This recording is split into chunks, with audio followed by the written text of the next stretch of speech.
กินข้าวแรงนำกันเด้อพี่น้องปองปลายข้าวป่าปึ๊บงามขนาดเลยไข่ทอดคอย5 หน่วยเด้อนี่เด้อพี่น้องทอดใส่กระเทียมแล้วก็ขนมซีอิ๊วขาว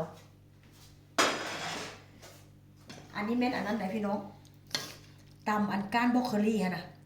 ตำก้านบรอกโคลีใส่แครอทใส่เผ็ดหน่วยนึงหัวกินน้ำอันนี้อาหารมื้อสวยต้มหนวดปลาหมึกทอดไก่นี่ก็อาหารมื้อสวยพี่น้องมาเด้อมากินนำกันเด้อนี่ของแซ่บแล้วมันอยู่นี่พูนากำลังร้อนๆเลยพี่น้องของแซ่บแล้วมันอยู่นี้ข้าวจั่วเลยบ่มีเม็ดเครื่องเม็ดดำมันก็สมกับราคาแล้วพี่น้องราคาค่อนข้างแพงมาเด้อมากินข้าวนำกันเด้ออย่าเฝ้าเสียอย่าเฝ้าซะเวท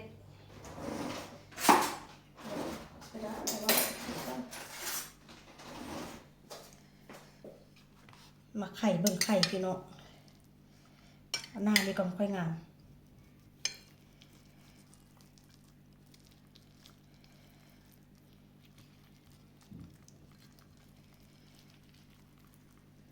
ค่อนข้างแห้งหน่อยนึงอีสิกันโดโปแกรีบแดงเนาะค่อนข้างจะแห้งแต่ก็บ่เป็นอย่างพี่น้องข้างในก็บ่ได้แห้งตาเบียนเนาะ